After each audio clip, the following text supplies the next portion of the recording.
انا ويوم التلات مفيش بينا عمار. تحس ان احنا مولودين في وش بعض. كميتنا مش راكبه على بعض. وتلات عن تلات بتاكد من رايي ده. ما نستويش في حله واحده انا والتلات. النهارده مثلا على غير العاده صحيت بدري، وانا لما اصحى بدري حابه اكافئ نفسي. دي نفسي تريت كده. قومي بقى افطري. انت ما بتفطريش كل يوم. قمت سلكت بيضتين عشان اسمع كلام المدرب وبروتين بقى والعضلات والكلام اللي انتوا فاهمينه ده.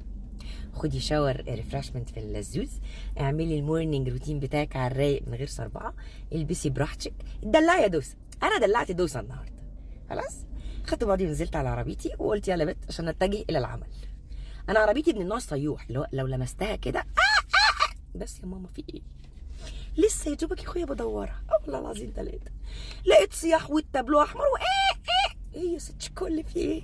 قلت لك في خرم في العجله اللي ورا يمين. في اللحظه دي انا ادركت ان النهارده التلات انا كنت مسقطه يا باشا. كنت مسقطه يا اخويا. قلت ولا كاني شفت حاجه.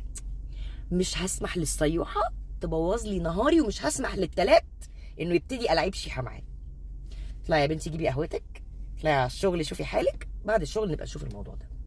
رحت جبت قهوتي، طلعت على الشغل وزقيت يوم الشغل يا اخويا، ونزلت بقى اشوف مالها ست صيوحه.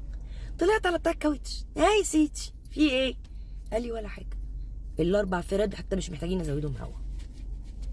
يعني هي صيوحه تدي انذارات كاذبه وبتزيد طينه التلات بله. هي مش مكفيها، هي مش مكفيها ان التلات جاي عليا دامد يعني. قلت طب يلا عشان نروح لست شكل بقى نعمل لها ايه؟ الغدا. ما ست شكل الحاجه لازم تتغدى. افتكرت ان انا هدخل البيت من هنا الكهرباء هتقطع من هنا. هو بيقطعوا الساعه 6 واحنا وحظنا وهم وكرم اخلاقهم ساعه 2. المهم ان انا هبقى عرقي مرقي اول ما ادخل البيت يعني. قلت لا بقى تلات مش هينتصر عليا. رحت عامله ايه بقى؟ رحت عند عمه بتاع التين الشوكي، قلت له هات لي طن تين شوكي.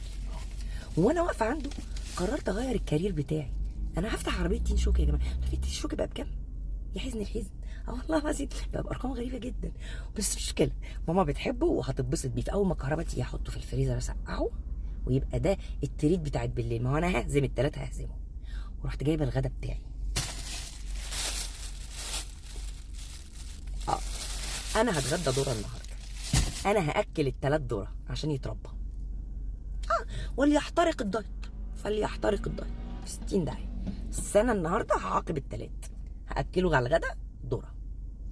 انا مش هسمح له ينتصر عليا اكتر من كده خالص. ما تسمحوش لحاجه في الحياه تبوظ لكم المورنينج اللذوذ اللي انتوا عملتوه. اوكي؟ ويا انا يا التلات، ونلتقي التلات الجاي عشان انا والتلات حوادتنا كتير قوي مع بعض. حوادتنا كتير قوي مع بعض. مع السلامه عليكم.